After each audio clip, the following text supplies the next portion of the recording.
Aku tidak mau. Aku malu. Malu dengan teman-teman di sekolah. Sebab menganggap aku tak pantas bergaul dengan mereka. Karena aku tak sekeren mereka. Baju dan sepatu yang aku pakai tak sebagus gadis-gadis penggemar Blackpink itu. Semula aku menanggapinya acuh tak acuh. Tapi lama-lama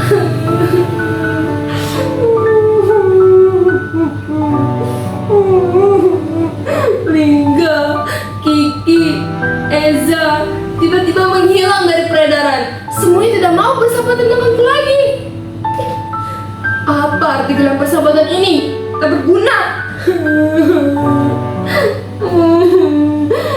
Ini Iya, Mak. Sebentar. Obat yang Mak pesan sudah Ai belikan di warung.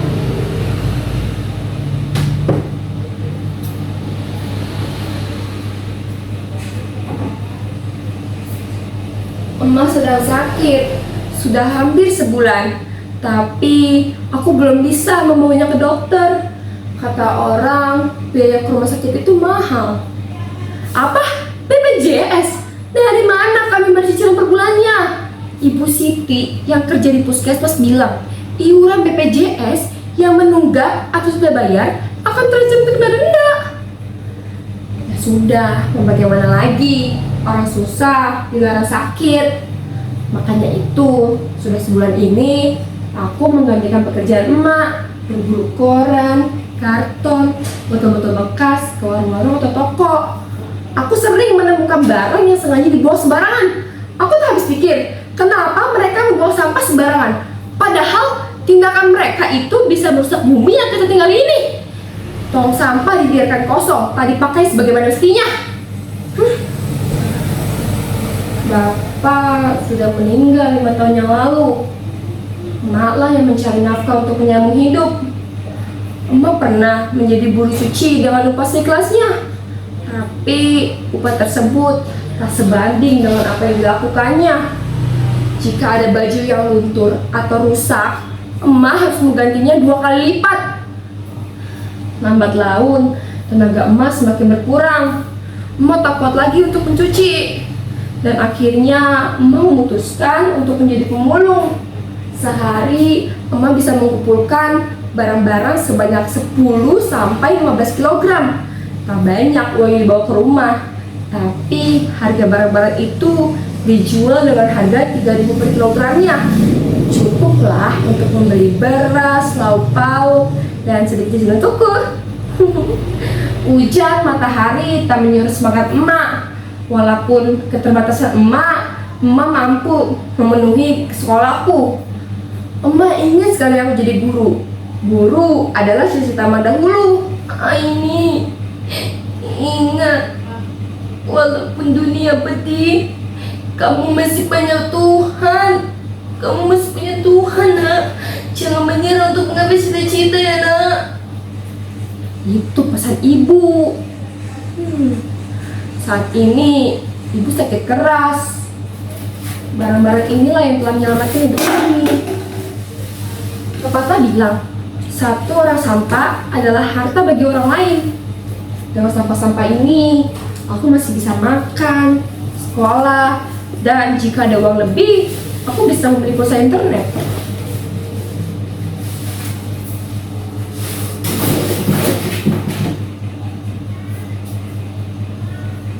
Lihatlah langit biru itu, Aini. Di sanalah matamu harus memandang, karena kamu adalah cahaya bagi orang lain. Berapa banyak ton sampah kau dan emas selamatkan?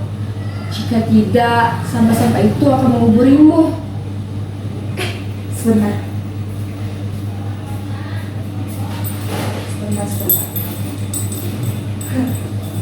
Kalian pasti bertanya-tanya, kenapa aku bisa memiliki handphone ini?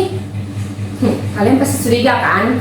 Karena aku anak pemulung. Baiklah, akan ceritakan sedikit.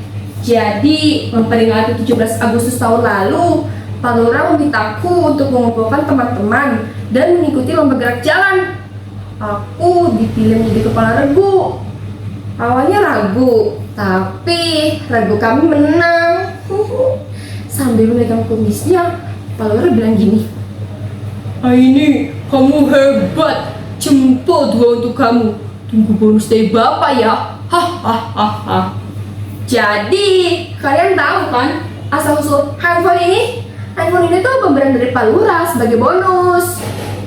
Kalian masih belum percaya? Baiklah, akan kutunjukkan bagaimana aku menjadi kepala regu. Aku taruh HP-nya dulu ya. Siap gerak, hormat gerak, tegap gerak, maju.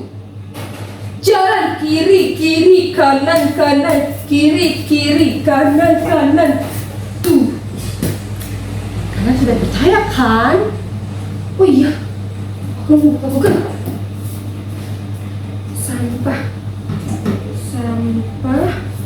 Sampah plastik menyebabkan pencemaran tanah karena sifatnya sulit berkomposisi.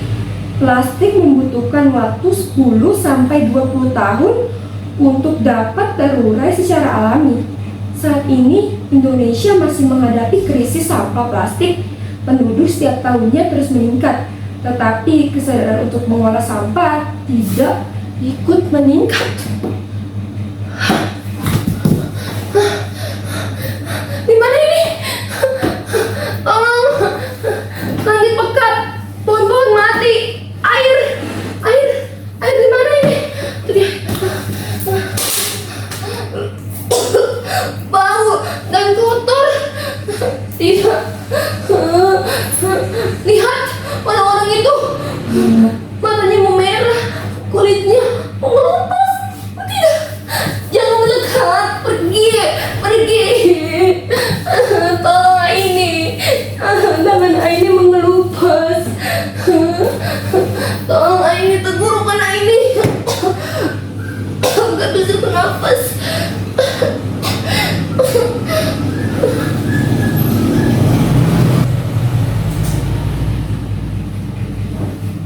Apakah ini firasat? Tangan kecil ini harus berbuat sesuatu.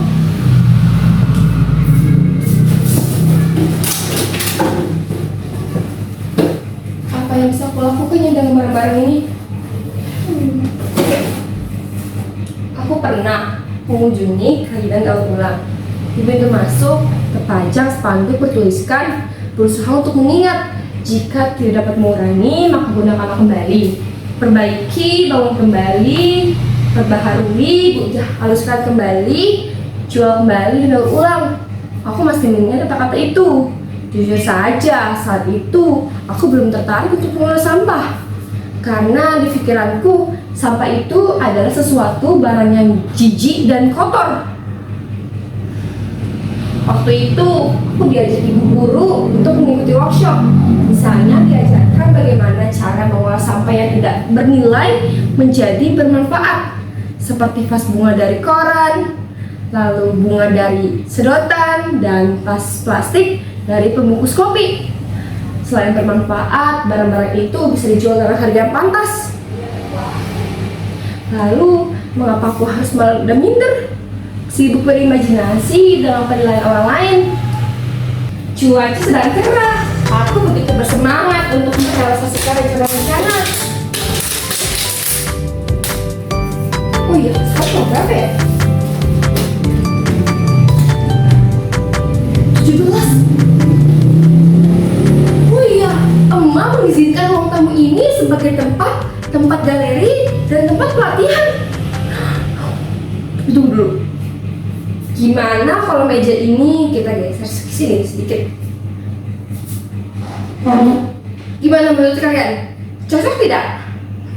Bilang saja aku tidak cocok. Aku akan geser sedikit lagi. Nah, seperti ini. Siapa? Sebentar. Oh, terima kasih Pak. Barang-barang ini saya terima dengan senang hati ya Pak. Ya, terima kasih Bapak.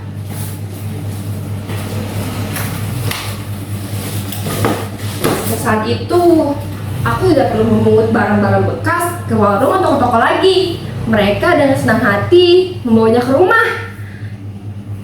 Di semua orang di sekitarku sudah bisa memilah-milah sampah. Ini adalah sesuatu kemajuan. Melalui postingan di media sosial, hasil karya daur ulang bisa ditonton dengan banyak orang. Semoga saja hal sederhana yang aku lakukan bisa menginspirasikan teman-teman sebayaku. Tapi handphone ini harus dijual. Emak harus cepat-cepat dibawa ke dokter karena obat warung tidak bisa menyembuhkan emak lagi. Emak harus cepat-cepat sembuh. Assalamualaikum Aini.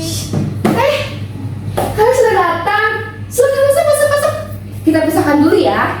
Jadi botol-botol di sana, kardus di sana, karton di sini. Sisanya di sini aja ya. Kita buat sesuai gambarnya aja.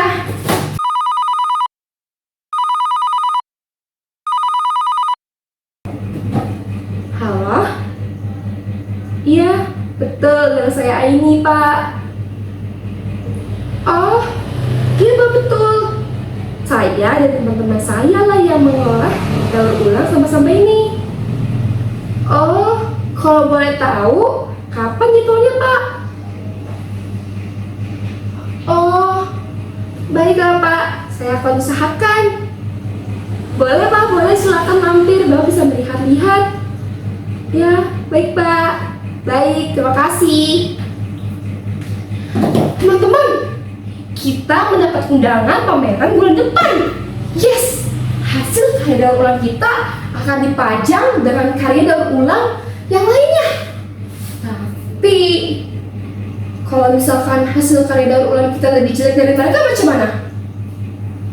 Pasti mereka menertawakan dan menganggap kita tak profesional. Tolak aja penawaran mereka. Tidak. Kita harus optimis, yakin, dan percaya diri.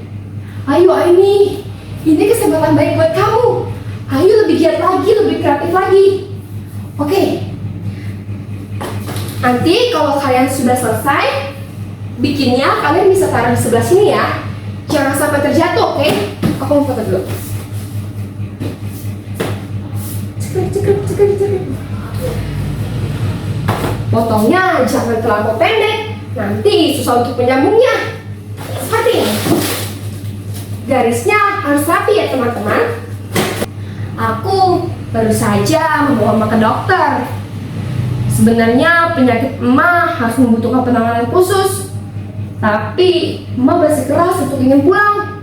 Dokter pun tidak jelas membagikan penyakit apa yang ada di tubuh emak. Dokter hanya memberi instruksi berapa kali sehari emak harus minum obat. Dan emak mengisyaratkan bahwa emak harus cepat-cepat dibawa pulang. Di perjalanan pulang, emak berbisik, "Aini, kamu pahlawan emak." Mataku berkaca-kaca dan aku membalas, "Mak, Aini bangga kepada emak. Pahlawan sebenarnya adalah emak." Dan akhirnya kita pelukan. Oh iya, sekarang kan Lingga, Kiki, Eza ingin ke rumahku. Dia berjanji dia akan membawakan botol-botol yang telah ia kumpulkan, dan dia juga ingin bantu mempublikasikan hasil daur ulang kita. Ternyata mereka tidak benar-benar meninggalkanku. Ling, Ki, Za, we are best friend forever. Tuhan, terima kasih telah mengembalikan hidup baik aku.